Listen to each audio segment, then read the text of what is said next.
দ্বিতীয় কথা, কেউ এক জায়গায় 4-5 জন যুবক দাঁড়িয়ে থেকে গল্প কিস্সা কাহিনী করতে পারবে না, এরকম কথা এসেছিল কি? এসেছিল। আপনার উপস্থিতিতে এখন ওই ছেলেগুলা দাঁড়িয়ে আছে, কেমন দায়িত্ব পালন করেন? আপনার উপস্থিতিতে ওই মহিলাদের গেটের সামনে পুরুষরা দাঁড়িয়ে আছে, কেমন দায়িত্ব পালন করেন? কিসের দায়িত্ব পালন করেন আপনি? দায়িত্ব বোঝেন? যদি দায়িত্ব না বোঝেন তো দায়িত্ব নিলেন কেন? এই বুকে এই পকেটে ব্যাচ লাগালেন কেন?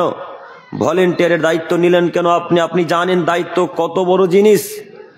আপনি বোঝেন দায়িত্ব কাকে বলে? আল্লাহ নবী সাল্লাল্লাহু আলাইহি সাল্লাম বলছেন, যদি কোনো মানুষকে 2 জনের মাঝে বিচারক নির্ধারণ করে দেওয়া হয়, একটু আমার দিকে দেখেন, একটু হাদিস শ্রবণ করেন শুধু।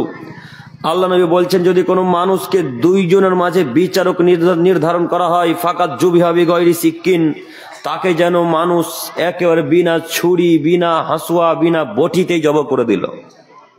কি বুঝলেন হাদিসের অর্থ? হাদিসের অর্থ বুঝতে পারলেন? আল্লাহ নবী বলছেন, যদি কোনো মানুষকে দায়িত্ব দেওয়া হয় আর দায়িত্ব যদি ঠিক মতো সঠিক মতো পালন করতে না পারে, বিচার করতে যদি না পারে, তাহলে তাকে যেন গ্রামের মানুষ এমনি সবাই তাকে বিনা ছুরিতেই হত্যা করলো। কি বুঝলেন? তার অর্থ হচ্ছে এই, দায়িত্ব যদি সঠিকভাবে পালন করতে না পারেন তাহলে পরকালে জাহান্নাম নিশ্চিত হবে, আর দায়িত্ব যদি সঠিকভাবে ইহকালে পালন করেন তাহলে মানুষের কাছে হবেন খারাপ। কথা বুঝাতে পারলাম না? এখন যদি বিচারক সাহেবকে কোনো বিচার নির্ধারণ করতে বলা হয়, বিচার করতে বলা হয়, তো ওই বিচারক যার বিচার করবে সে হলো তার ভাতিজা। ভাতিজা বুঝলেন কি? ভাস্তা নাকি? ভাস্তা। আর যে লোকটা অপরাধী নয়, অর্থাৎ দোষী কোনো অপরাধ করেনি, ওই লোকটা তার আত্মীয় স্বজন কেউ হয় না। এখন বিচারক সাহেব যে লোকটা দোষী, তার সেটা ভাস্তা, তার ভাতিজা বা ভাগনা, আত্মীয় স্বজন। এই আত্মীয় স্বজন হওয়ার কারণে তার পিতামাতার দিকে তাকিয়ে, তার ভাই বোনের দিকে তাকিয়ে তার ভাস্তাকে, তার ভাগনাকে কোনো অপরাধ, কোনো শাস্তি দিল না। যে লোকটা নির্দোষ তাকে শাস্তি দিল। আল্লাহ নবী এই কথা হুবাহু বলছেন যে ওই লোকটাকে যেন বিনা ছুরিতে, বিনা হাসুয়াতে, বিনা বটিতে জব করে দিল। তার মানে ও পরকালে এখন জাহান্নাম যাবে।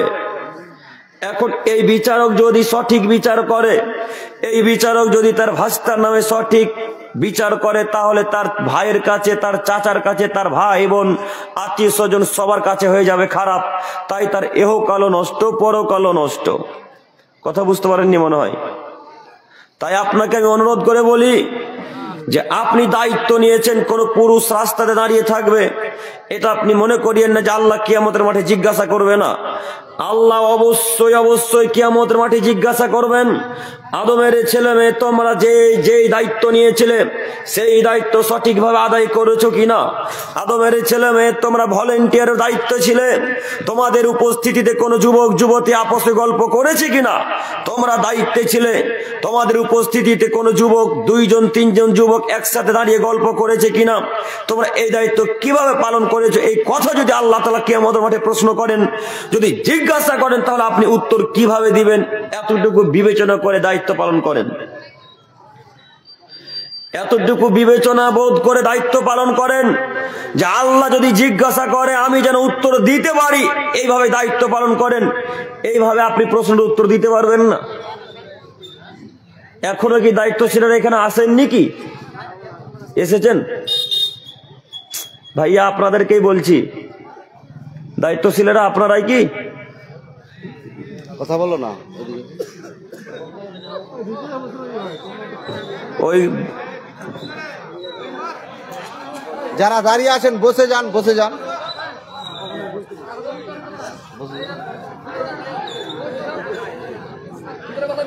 দাঁড়া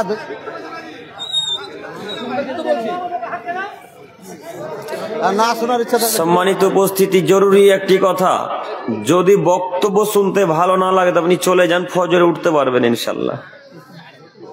তো নামাজই তো পড়েন না, তো ফজরে কিভাবে উঠবেন? তাহলে আপনার জায়গা থেকেও কোনো লাভ নেই, দাঁড়িয়ে থেকেও লাভ নেই, বাইরে চলে যান, আড্ডা মারেন। পাপ তো করছিলেন এতক্ষণ বাজারে, দোকানে দাঁড়িয়ে দাঁড়িয়ে। আর দাঁড়িয়ে থাকিয়েন না, আপনাকে আমি অনুরোধ করছি।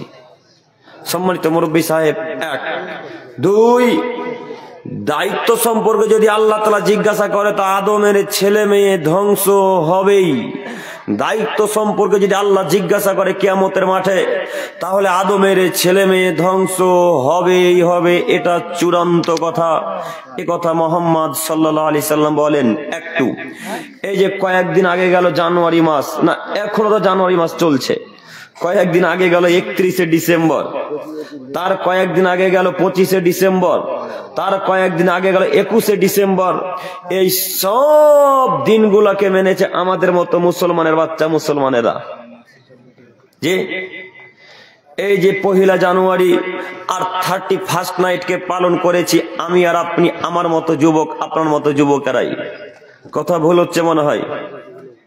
রাত্রি 12টা পর্যন্ত 2025 সালকে স্বাগতম জানার জন্য রাত্রি জাগরণ করে থাকতে পারেন, কিন্তু ওই রাত্রি পর্যন্ত ইবাদত করার আপনার ক্ষমতা হয় না। কিন্তু ইহুদিদের দিনকে সমর্থন করার জন্য, ওয়েলকাম জানানোর জন্য ঠিকই রাত্রি 12টা পর্যন্ত জাগরণ করতে পারেন। কেমন মুসলমান আপনি? আপনাকে বলি, এই 31st নাইটে রাত্রে যে কত গান বাজনা বেজেছে এই গ্রামের তাজপুর খোররাতে, তো আল্লাহ আলাম, আল্লাহ ভালো জানেন। তাজপুর খোররাতে মনে হয় 31st নাইট 1 জানুয়ারি, 2 জানুয়ারি, 3 জানুয়ারি, 4 জানুয়ারি গান বাজনা বাজেনি মনে হয়, বেজেছে। এই যে ছেলেগুলা আছে যত, প্রায় ছেলেরা ফিস্ট করতে যায়নি, রান্না বান্নার আয়োজন করেনি, গান বাজিয়ে করেছে কি? এখানকার ছেলে করলেন, আলহামদুলিল্লাহ, খুব ভালো লাগলো শুনে। তো যদি করে, ওই সমস্ত পিতাদেরকে বলছি, ওই সমস্ত ছেলে মেয়ের আব্বু আম্মুকে বলছি, আপনি কেমন দায়িত্বশীল, কেমন পিতা, কেমন দায়িত্বশীল আপনি। আল্লাহ তাআলা অবশ্যই অবশ্যই কিয়ামতের মাঠে জিজ্ঞাসা করবেন, তোমার ছেলে সেই দিন গান বাজনা বাজিয়েছিল, তোমার ছেলে 31st নাইট পালন করেছিল, তোমার ছেলে 1 জানুয়ারি থেকে 1 জানুয়ারিকে মেনেছিল, তোমার ছেলে 2 জানুয়ারিকে মেনেছিল, এই হিসাব তোমাকে এখন দেওয়া লাগবে। সেদিন আল্লাহকে উত্তর কি দিবেন? সম্মানিত মুরব্বী সাহেব, সম্মানিত যুবক ভাই, আপনাকে একটা কথা আমি অনুরোধ করে বলি, 1 জানুয়ারি খ্রিস্টানদের দিন আর 1 বৈশাখ হলো হিন্দুদের দিন। 2টা দিনের একটা দিন আপনার নয়, 2টা দিনের একটা দিন আপনার নয়। এই 2 দিনে আপনি খুশি পালন করেন, আপনি কেমন মুসলমানের বাচ্চা?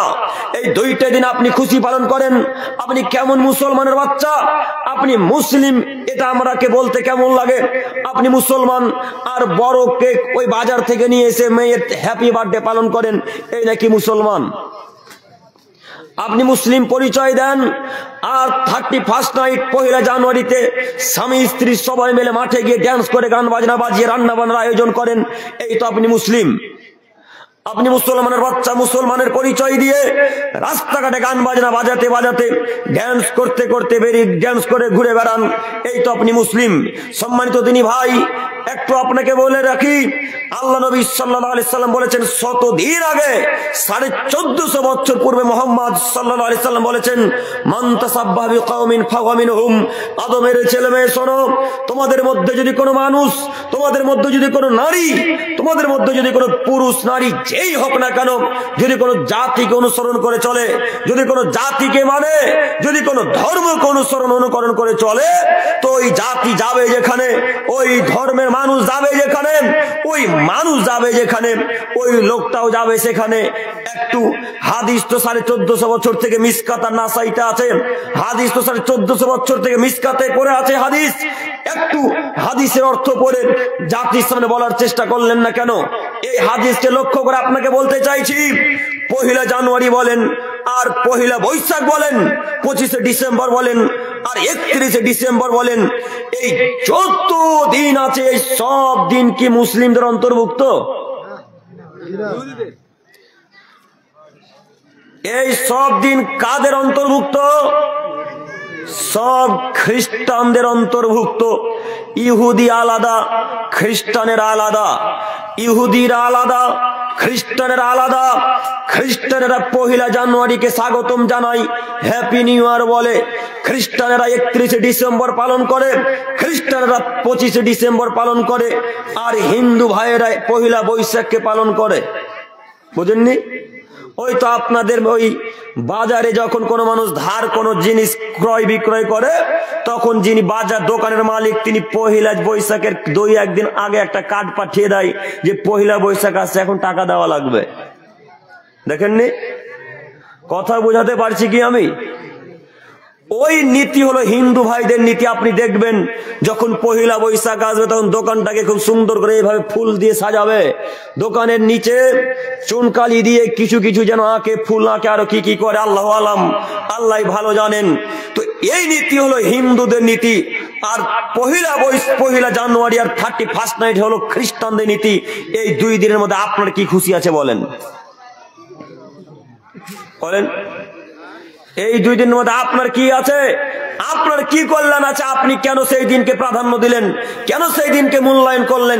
একটু এবার আপনাকে বলি, ওই যে হাদিস পেশ করলাম, আল্লাহ নবী তিনি নিজে বলছেন যে জাতিকে মানবে সে তার সাথে থাকবে। এখন বলেন ইহুদি খ্রিস্টান জান্নাতুল ফেরদাউস যাবে নাকি? কোথায় যাবে? ইহুদি খ্রিস্টানেরা কোথায় যাবে? জাহান্নামে যাবে। তো রাসূলের বাণীতে এবার আপনাকে বলতে চাইছি, যারা তাদের ধর্মকে মানলো, তাদের নীতি অনুযায়ী চললো, তারা এখন কোথায় যাবে? জাহান্নামে। আজকের পর থেকে জিন্দেগি তার পহিলা বৈশাখ পহিলা জানুয়ারিকে মানব ইনশাল্লাহ, ইনশাল্লাহ। আর জিন্দেগিতে গান বাজনা বাজিয়ে রাস্তাঘাটে তাজপুর খোররার মানুষেরা কেউ গান বাজনা বাজাবে না ইনশাল্লাহ। পারবো ইনশাল্লাহ? ইনশাল্লাহ বেরোয় না মুখ দিয়ে না। আপনারা বলছেন যে আপনি কত বলবেন বলেন না, বক্তব্য শেষে লঙ্গি ঝেড়ে তো বাড়ি যাবো, একটা কথা সাথে নিয়ে যাবো, সব এখানে ফেলে যাবো। এই নীতি যদি থাকে তো কোনোদিন পরিবর্তন আসবে না ইনশাল্লাহ। বক্তব্য শুনতে আসতে হবে এমন গতিতে যে কিছু শুনবো, শিখবো, তারপর আমল করবো, তাই না? এই গতি, এই নীতি যদি থাকে তাহলে পরিবর্তন আসবে, নইলে জিন্দেগিতে পরিবর্তন আসবে না। সম্মানিত দিনী ভাই, সম্মানিত মুরব্বী সাহেব, আপনাকে আমি বলতে চাইছি এই জন্যে যে যত মানুষ গান বাজনা বাজায়, বেশি গান বাজনাই পহিলা জানুয়ারি, 2 জানুয়ারি, 3 জানুয়ারি, বিশেষ করে জানুয়ারি মাসটাই গান বাজনা বাজে না? এই জন্য বলা। তো আপনাকে আমি অনুরোধ করে বলি, ছেলে আপনার কিয়ামতের মাঠে আল্লাহ আপনাকে জিজ্ঞাসা করবে, মেয়ে আপনার কিয়ামতের মাঠে আল্লাহ আপনাকে জিজ্ঞাসা করবে, স্ত্রী আপনার কিয়ামতের মাঠে আল্লাহ আপনাকে জিজ্ঞাসা করবে। এই উত্তর দিনাজপুরের আশেপাশে পার্ক আছে কি? রায়গঞ্জে আছে। ওই রায়গঞ্জের পার্কে কোনোদিন এই জানুয়ারি মাসে আপনার ছেলে মেয়ে একদিনও রান্না বান্নার আয়োজন করতে যায়নি? আলহামদুলিল্লাহ, অনেক দূর তো, যাই হোক, যায়নি তো আলহামদুলিল্লাহ, যায়নি, এটাই আলহামদুলিল্লাহ। আল্লাহ কবুল করুক, সকলে বলি আমিন। আল্লাহ এর নীতিকে আমরা যেন বর্জন করতে পারি, আল্লাহ তুমি কবুল করে নাও, সকলে বলি আমিন। সম্মানিত মুরব্বী সাহেব, সম্মানিত দিনী ভাই, 1, 2, এতটুকু মাথায় রাখবেন যে আল্লাহ নবী সাল্লাল্লাহু আলাইহি সাল্লাম বলেছেন যে ইহুদি, খ্রিস্টান, বৌদ্ধ, নাসারা, পৃথিবীতে মুসলিম বাদে যত ধর্ম আছে এদের সবার বিরোধিতা করব, সদা সর্বদাই সবার বিরোধিতা করব। ওরা যা করবে তার উল্টাটা করব, ওরা যা করবে তার উল্টাটা করব। এ কথা মুহাম্মদ সাল্লাল্লাহু আলাইহি সাল্লাম বলে। এতটুকু মাথায় রেখে পৃথিবীতে জীবন যাপন করবেন, চলাচল করব ইনশাআল্লাহ। আল্লাহ তুমি কবুল করো। আমি বলতে চাইছিলাম, আয়াত এবং হাদিস পেশ করেছিলাম সালাত বিষয় নিয়ে। একটু আমার দিকে তাকান। যদিও বিষয়টি প্রায় সকলেরই জানা, তারপরে একটু আলাদাভাবে বলার চেষ্টা করলে কিনা মহান আল্লাহ তাআলার বাণীর বিবরণ দ্বারা বোঝা যায়, যারা সালাত আদায় করে না তারা জাহান্নামে যাবেই যাবে। এখন রাস্তাতে আজকে আসছিলাম, তো রাস্তাতে আস্তে আস্তে একটা ছেলে ফোন করে বলছে নামাজ না পড়লে জাহান্নামে যাবে, দলিল কি? কি বলবেন ওকে এখন বলেন? ও বলছে নামাজ না পড়লে যে আল্লাহ জাহান্নামে দেবে, প্রমাণ কি? কোন প্রমাণ আছে আপনাদের কাছে? ও তো ভালো জায়গায় হাত দিয়েছে, তাই না? যে আল্লাহ তো কোনো জায়গায় বলেনি যে নামাজ না পড়লে জাহান্নামে যাবে। তার মানে সত্যি কি আল্লাহ বলেননি? বলেননি? আল্লাহ বলেছেন কিনা একটু পরে এই জায়গাতে আসবো। যাই হোক, আমি বলতে চাইছি আপনাদেরকে যে যদি কেউ নামাজ না পড়ে, সালাত আদায় না করে, তো জাহান্নাম যাবেই যাবে, জাহান্নাম যেতে হবেই। এ কথা মহান আল্লাহ তাআলা বলেন, এ কথা মুহাম্মদ সাল্লাল্লাহু আলাইহি সাল্লাম বলেন। সম্মানিত দিনী ভাই, একটু মনোযোগ দিয়ে বক্তব্যটা শুধু শ্রবণ করেন, দেখি ইনশাল্লাহ পরিবর্তন আসে কিনা। পৃথিবীতে যত ইবাদত আছে সব ইবাদত নির্ভর করে সলাতের উপরে, নামাজের উপরে। যত ইবাদত আছে পৃথিবীতে এমন কোন ইবাদত নেই যে সলাতকে টপকে চলে যাবে। এমন কোন ইবাদত পৃথিবীতে নেই যে সলাতকে টপকে অতিক্রম করে তার উপরে চলে যাবে, এমন কোন ইবাদত নেই। যদি আপনি হজ কবুল করাতে চান তো সলাত লাগবে, যদি আপনি দান কবুল করাতে চান তো সলাত লাগবে, যদি আপনি হজের নেকি কবুল করাতে চান তো সলাত লাগবে, যদি পিতামাতার সাথে ভালো আচরণ নেকি আল্লাহর কাছে পাঠাতে চান তো সলাত লাগবে। সলাত ছাড়া কোনো ইবাদত আল্লাহর কাছে পৌঁছাবে না, নামাজ ছাড়া কোনো ইবাদত আল্লাহর কাছে যাবে না। এ কথা মুহাম্মদ সাল্লাল্লাহু আলাইহি সাল্লাম একাধিক জায়গাতে বলেছেন। সম্মানিত দিনী ভাই, একটু যদি কোনো মানুষ সলাত আদায় না করে তো সে বড় পাপী বলে আল্লাহর নবী ঘোষণা করেছেন। যদি কোনো মানুষ সালাত আদায় না করে তো আল্লাহ নবী বলেছেন তার কোনো ইবাদত কবুল হবে না। যদি কোনো মানুষ নামাজ না পড়ে তাহলে সে বড় পাপীদের অন্তর্ভুক্ত হবে। যেমন শিরক করা বড় পাপ, পিতামাতাকে লাথি মারা গালি দেওয়া বড় পাপ, জাদুটোনা করা বড় পাপ, অন্যায়ভাবে মানুষকে হত্যা করা যেমন বড় পাপ, এতগুলা বড় পাপের একটি বড় পাপ হচ্ছে নামাজ না পড়া। আল্লাহ নবী বলছেন যে সমস্ত পাপ করলে মানুষ ধ্বংস হবেই, যে সমস্ত পাপ করলে মানুষ ধ্বংস হবেই, যে সমস্ত পাপ করলে মানুষ ধ্বংস হবে তার একটি পাপ হচ্ছে সালাত আদায় না করা। এখন আপনার ব্রেনে হয়তো খুলছে, ব্রেনে হয়তো আসছে যে আমি নামাজ পড়ি না তাতে কি আছে, 5 লক্ষ টাকা দান করে জান্নাত কিনে নেব। ব্রেনে এই কথা আছে না? নামাজ পড়ি না তাতে কি আছে, মসজিদ মাদ্রাসায় টাকা দান করে জান্নাত কিনে নিব। জান্নাত কি তাজপুর খুররাতে পড়ে আছে নাকি যে নামাজ না পড়েও জান্নাত হবে? জান্নাত রাস্তাতে পড়ে নাই, জাহান্নাম রাস্তাতে পড়ে আছে, বুখারী মুসলিমের হাদিস। অতএব আপনাকে আমি বলতে চাইছি, পৃথিবীতে যেখানে যারা মুসলিম হিসেবে অন্তত বসবাস করছে তাদেরকে যে কোনো মূল্যে 5 ওয়াক্ত সালাত আদায় করা লাগবে, যে কোনো মূল্যে। কি করবেন আপনি কি না করবেন এটা তার দেখার বিষয় নেই, তার নাম সালাত। কি করবেন, কি কাজ আছে, আপনি অসুস্থ বাথরুম পায়খানায় পড়ে গেছেন, না আপনি সুস্থ আছেন না অসুস্থ আছেন, তার কোনো বিষয় দেখার নেই, তার নাম কি? কথা বলেন, তার নাম সালাত। এর কোনো কিছু দেখার বিষয় নেই আব্দুল করিম ভাই। তাহলে কি অন্যান্য ইবাদত দেখে নাকি? জি, অন্যান্য ইবাদত দেখে যে লোকটার কি অবস্থা, অন্যান্য ইবাদত দেখে যে লোকটার অবস্থা কেমন। অন্যান্য ইবাদত মানে একটু বুঝিয়ে বলেন। অন্যান্য ইবাদত মানে হচ্ছে হজ। হজ পরিস্থিতি বোঝে মানুষের, হজ মানুষের পরিস্থিতি বোঝে। একটু এই চাচা মনে করেন 1 মাস পর হজে যাবে, আজকে চাচার শরীর খারাপ হয়ে গেল, চাচা বিছানা থেকে উঠতে পারে না, এখন চাচা কি করবে? চাচার যত কাগজপত্র টাকা পয়সা সব রেডি, শুধু সামনে ডেট এলেই চাচা বিমানবন্দরে চলে গিয়ে হজ মৌসুমে হজে চলে যেত। এখন চাচার শরীর খারাপ, এখন চাচা কি করবে? এর বিকল্প রাস্তা হচ্ছে যে লোকটা পূর্বে হজ করেছে ওই লোকটাকে চাচা হজ করতে বলবে। কথা বুঝেননি? হজ মানুষের সুবিধা অসুবিধা বোঝে কিনা দেখাচ্ছি, দেখেন। চাচা এখন ওই এমন একটা লোক খুঁজবে যে লোকটা আগে হজ করেছে, ওই লোকটাকে গিয়ে বলবে ভাইয়া এই নেন কাগজপত্র টাকা পয়সা, আমি তো হজে যেতাম, তো আমার তো শরীর খারাপ হয়ে গেল হঠাৎ, তো আমার পরিবর্তে আপনি বদলি হজ করে দেন। ওই লোকটা মক্কা ঘুরে তপ করে যাবতীয় যত হজের যা কাজকর্ম করতে হয় সব কাজকর্ম করে মক্কাতে ঘুরে যত নেকি পাবে, এই চাচা বাড়িতে বসে থেকে তত নেকি পাবে। আল্লাহু আকবার, আল্লাহু আকবার মুখ দিয়ে বেরোয় না, না কথা? তার মানে বুঝতে পারেননি মনে হয়। কথা বুঝা গেছে কি? এই দেখুন হজের বিকল্প রাস্তা। আব্দুল করিম ভাই, আর কি করে ইবাদতের বিকল্প রাস্তা আছে একটু বলে যাবেন আমাদের গ্রামে? জি, আরো অন্যান্য ইবাদতের বিকল্প রাস্তা আছে। তার একটা হচ্ছে সিয়াম। সিয়াম মানে রোজা। রোজার বিকল্প রাস্তা আছে। মনে করেন এই ভাইয়ের শরীর খারাপ, ডাক্তারে বলেছে তুমি রোজা রাখলে তোমার রোগ আরো বেড়ে যাবে। ভালো ডাক্তার, যেমন তেমন ডাক্তার নয়, ভালো ডাক্তার যেমন তেমন ডাক্তার নয়। এই হাদিসটাকে কেন্দ্র করে কত মানুষ যে রোজা রাখে তো আল্লাহ জানে, তাই না? জি, এই বাক্যটাকে কেন্দ্র করে কত মানুষ যে রোজা রাখে তো আল্লাহ জানে। ওর সর্দি জ্বর হয়েছে বলছে ডাক্তারের রোজা রাখতে বারণ করেছে।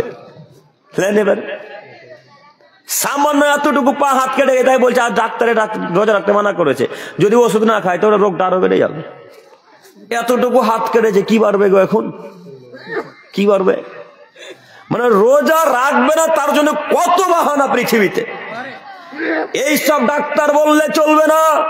ভালো ডাক্তার, বিজ্ঞ ডাক্তার, যারা বড় ভালো ডাক্তার যদি বলেন আপনি যদি রোজা রাখেন তাহলে আপনার অসুখ বেড়ে যাবে, আপনার মৃত্যুর সম্ভাবনা থাকতে পারে, আপনার অসুখ বেড়ে যেতে পারে, এরকম ভয় যদি কোনো বিজ্ঞ ডাক্তার, কোনো ভালো ডাক্তার পরামর্শ দেয়, তাহলে এই ভাই এখন রোজা রাখবে না। তো ভাই রোজার নেকি পাবে কিভাবে? এই ভাই এখন একটা ফকির মিসকিন বা কোনো মাদ্রাসার ছাত্রদেরকে নিয়ে আসবে। এই ছাত্রকে বা ফকির মিসকিনকে বলবে ভাইয়া বা আম্মু আমার পরিবর্তে আপনি সিয়াম পালন করে দেন, আপনি আমার বাড়িতে খাবেন, আমার বাড়িতে সাহারি করবেন, আমার বাড়িতে ইফতারি করবেন। এই মানুষ অন্যায় কথাবার্তা থেকে, স্ত্রী মিলন থেকে, গালমন্দ থেকে সারাদিন না খেয়ে না পান করে যত নেকি পাবে, এই ছেলেটা 2 বেলা 2 মুঠো খাওয়িয়ে তত নেকি পাবে। কথা বুঝেননি? এই দেখেন সিয়ামের বিকল্প রাস্তা।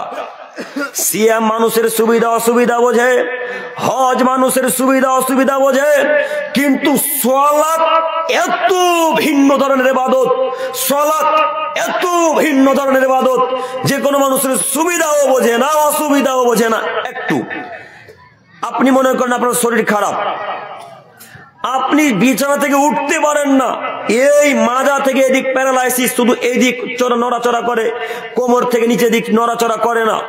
এখন যদি আপনার স্ত্রীকে বলেন রহিমা আমার জোহরের সালাতটা আমার পরিবর্তে আদায় করে দিত, হবে? এখন যদি প্যারালাইসিস রোগী ব্যক্তি বলে তার স্ত্রীকে যে রহিমা আমার জোহরের সালাতটা একটু আদায় করে দিস তো, এখন সালাত আদায় করে দিলে হবে? কথা বলেন হবে? সালাত হবে না। তার মানে বোঝা যাচ্ছে যার সালাত তাকে আদায় করা লাগে, যার নামাজ তাকে আদায় করা লাগে, যার সালাত তাকে আদায় করা লাগে। জরুরি এখানে একটি কথা, যার সালাত তাকে যদি আদায় করা লাগে, যার সালাত স্বামীর সালাত স্ত্রী যদি আদায় করে দিতে না পারে, বাপের সালাত ছেলে যদি সালাত আদায় করে দিতে না পারে, মায়ের সালাত কন্যা যদি আদায় করে দিতে না পারে, তাহলে আপনার সালাত আপনার পীর সাহেব কিভাবে আদায় করে দিতে পারে? কথা বুঝেননি? বাপের সালাত ছেলে যদি আদায় করতে না পারে, স্বামীর সালাত স্ত্রী যদি আদায় করতে না পারে, তাহলে আপনার সালাত আপনার পীর সাহেব কিভাবে আদায় করে? আপনার বিদ্যা তো নাই, আমি জানি, বুদ্ধিও নাই, মাথাতে যা আছে সবই গোবর ভরে নিয়েছেন। কেন? আব্দুল করিম সাহেব তাজপুর খোররাতে এসেছেন, একটু বিবেচনা করে কথা বলেন। জি, বিবেচনা করে কথা বলতে জি, দেখুন আপনার পীর সাহেব বলছে আমার সাথে বায়াত করো, জান্নাতে কিভাবে নিয়ে যেতে হয় আমি পীর সাহেব দেখে নেব। কথা বলেন, কথা বলে আমার সবই ভুল হচ্ছে।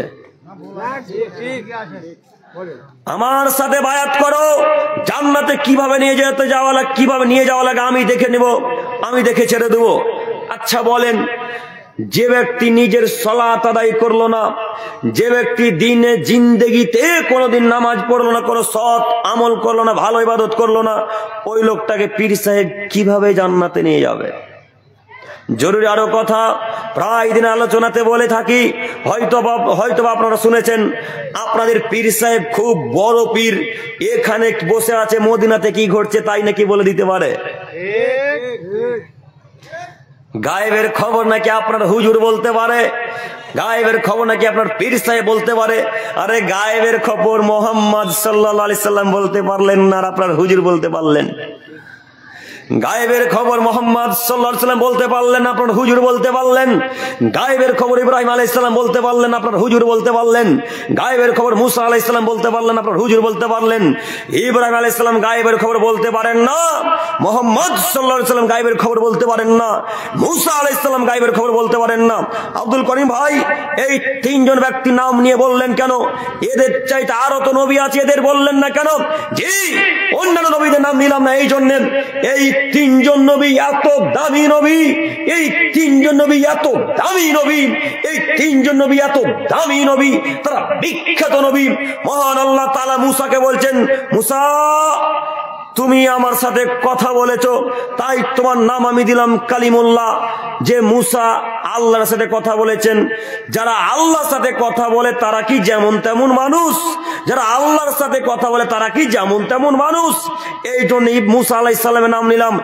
এত বড় নবী, এত পাওয়ারফুল শক্তিশালী নবী, যার এক থাপ্পড়ে একটা মানুষ মরে যেতে পারে, যার এক থাপ্পড়ে একটা মানুষ মরে যেতে পারে, এত দামি নবী, এত বড় নবী, গায়েবের খবর বলতে পারেন না।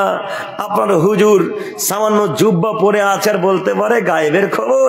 এতটুকু বিবেচনা বোধ হয় না? যদি গায়েবের খবর মুসা আলাইহিস সালাম জানতেন, তাহলে আগেই ফেরাউনের কাছ থেকে মুসা আলাইহিস সালাম বেঁচে যেতেন। কথা বুঝতে পারলেন না? মুসা আলাইহিস সালাম আর তার দলবলকে টানতে লাগলেন ফেরাউন। তো যদি মুসা আলাইহিস সালাম জানতেন যে সামনে সাগর আছে আর মুসা আমার ফেরাউন আমার পিছনে পড়ে আছে, তাহলে তো মুসা আলাইহিস সালাম সেই দিক দিয়ে দৌড়াতেন না।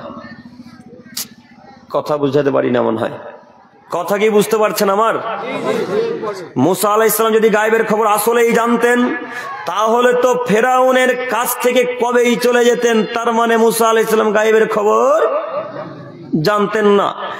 ইব্রাহিম আলাইহিস সালাম গায়েবের খবর জানেন না। তার প্রমাণ, ইব্রাহিম আলাইহিস সালাম তাদের মূর্তিকে ভেঙে দিলেন, তাদের মূর্তিকে ভেঙে চৌচির করে দিলেন, শুধুমাত্র যেটা বড় মূর্তি সেটাকে রেখে দিলেন।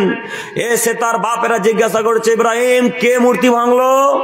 ইব্রাহিম বলছে, যাও না মূর্তিদেরকে জিজ্ঞাসা করো।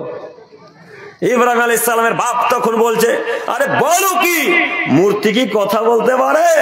মূর্তি কি কথা বলতে পারে? তখন ইব্রাহিম আলাইহিস সালাম বলছে, আচ্ছা এটাই বুঝেছেন এতদিনে, মূর্তি যখন কথা বলতে পারে না তাহলে ইবাদত করেন কেন? তখন ইব্রাহিম আলাইহিস সালামকে তারা সবাই মিলে আগুনে ফেলার জন্য প্রস্তুতি গ্রহণ করলো। আগুনে ফেলবে ইব্রাহিম আলাইহিস সালামকে। আসলে এই যদি ইব্রাহিম আলাইহিস সালাম বুঝতে পারতেন যে আমাকে আর কিছুক্ষণের মধ্যে আগুনে নিক্ষেপ করা হবে, তাহলে ইব্রাহিম আলাইহিস সালাম কখন পালিয়ে যেতেন। কথা বুঝতে পারি না মনে হয়। মহান আল্লাহ তাআলা ইব্রাহিম আলাইহিস সালামকে যখন আগুনে ফেলে দিবেন কাফেরেরা, তখন আল্লাহ তাআলা আগুনকে বলেন, আগুন তুমি আমার ইব্রাহিমের উপরে ঠান্ডা হয়ে যাও, তুমি আমার ইব্রাহিমের উপরে ঠান্ডা হয়ে যাও। দেখেন ইব্রাহিম আলাইহিস সালাম গায়েবের খবর জানেন কিনা। মুহাম্মদ সাল্লাল্লাহু আলাইহি সাল্লাম বিশ্ব নবী একাধিক সহিহ হাদিসে বলেছেন, আনা সাইয়্যিদ ইবনে আদম, আমি আদমের সরদার, আমি আদম সন্তানের সরদার, লা ফাখরা ফিহি, তবে তোমরা মনে করো না আমার কোনো অহংকার আছে। আদমের ছেলে মেয়ে, আমি আদম সন্তানের, আদম নেতার, আদমের যত নবী রাসূল এসেছেন প্রত্যেকটা নবী রাসূলের, প্রত্যেকটা আদমের ছেলে মেয়ের, প্রত্যেকটা জিনের আমি সরদার হব, লা ফাখরা ফিহি। তবে মনে করো না এটা আমার কোনো অহংকার আছে, আমার কোনো অহংকার নেই। এত দামি নবী, এত বড় নবী রাস্তা দিয়ে চলে যাচ্ছিলেন। একটু আমার দিকে দেখেন, আমি একটু গুরুত্বপূর্ণ কথা বলছি, মুখ নিজের দিকে রাখিয়েন না। ঘুম আসছে কি? একটু আমার দিকে তাকান ভাই, অনুরোধ করছি আপনাকে আমি। মুহাম্মদ সাল্লাল্লাহু আলাইহি সাল্লাম, আনাস ইবনে মালিক রাদিয়াল্লাহু তাআলা আনহু, দুইজন ব্যক্তি আরো কেউ কেউ হয়তো আছেন, রাস্তা দিয়ে চলে যাচ্ছেন। মাররা নবী সাল্লাল্লাহু আলাইহি সাল্লাম বিতামরাতিন ফিত তারিক, আল্লাহর নবী রাস্তা দিয়ে যেতে যেতে যেতে যেতে একটা খেজুরের নিকট দিয়ে গেলেন। রাস্তাতে একটা খেজুর পড়েছিলেন, খেজুর পড়েছিল, এই খেজুরের নিকট দিয়ে আল্লাহ রাসূল গেলেন। খেজুরের নিকট দিয়ে যেতে আল্লাহ নবী খেজুরটাকে হাতে তুললেন। হাতে তুলেই আল্লাহ নবী বলছেন, আমি যদি জানতাম যে তুমি সাধারণ খেজুর, আমি যদি জানতাম যে তুমি সাধারণ খেজুর, তাহলে আমি তোমাকে অবশ্যই অবশ্যই খেতাম। আমার সন্দেহ হলো যে তুমি সাধারণ খেজুর নও, তুমি হয়তো জাকাতের খেজুর বা সাদকার খেজুর। কেন? রাস্তা দিয়ে হয়তো মানুষ সাদকা বা জাকাতের খেজুর নিয়ে যাচ্ছিল, যেতে যেতে যেতে হয়তো পড়ে গেছে, তাই আমি তোমাকে খেলাম না।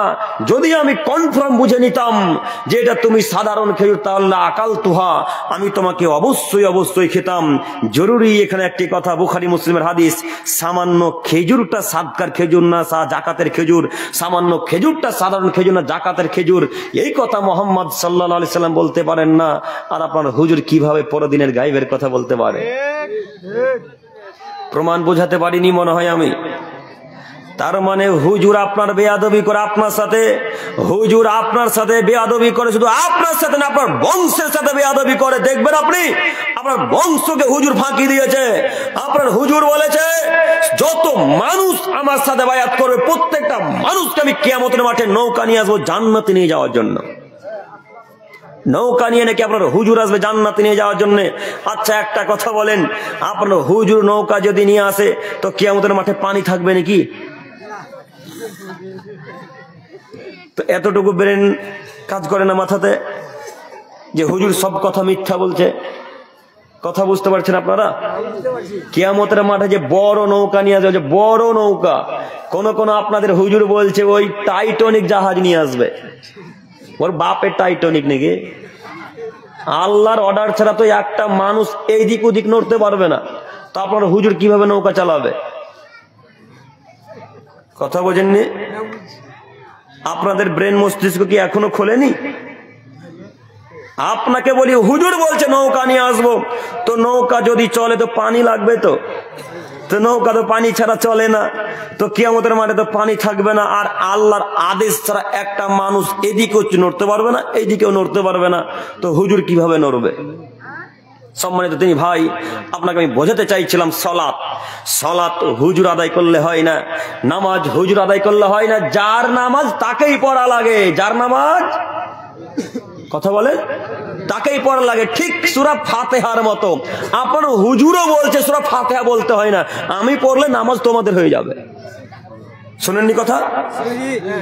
সূরা ফাতিহা নাকি মুক্তাদিকে বলা লাগে না, আপনার হুজুরের কথা।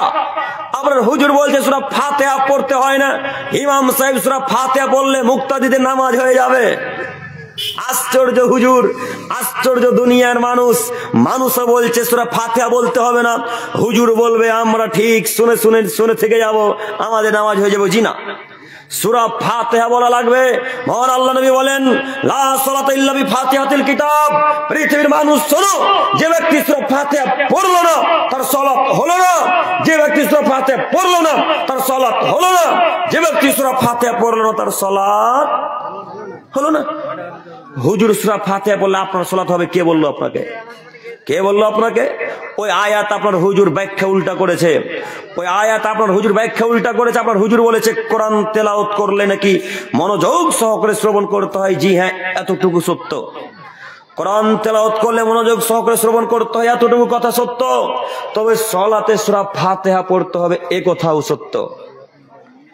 সূরা ফাতিহার পর আপনি চুপ থেকে যান, এবার হুজুর ইমাম সাহেব কোন সূরা পাঠ করছে মনোযোগ সহকারে শ্রবণ করেন। যদি ইমাম সাহেবের ছুটে যায় আপনি তারপরে থেকে ধরিয়ে দিবেন, যাকে বলে লোকমা, বুঝেননি? যদি ছুটে যায় তাহলে আপনি ধরিয়ে দিবেন। এই জন্য আপনাকে খুব মনোযোগ সহকারে শ্রবণ করা লাগে। সম্মানিত মুরব্বী সাহেব, আপনাকে বলতে চাইছি যে এই হুজুর আপনাকে কথা ভুল বলেছে। জি না, আজকের পর থেকে সূরা ফাতিহা বাদ করব না ইনশাআল্লাহ, সূরা ফাতিহা পড়বো ইনশাআল্লাহ। ইনশাআল্লাহ। আল্লাহ তুমি একটু বুঝার তৌফিক দান করো আমাদেরকে, সকলে বলি আমিন।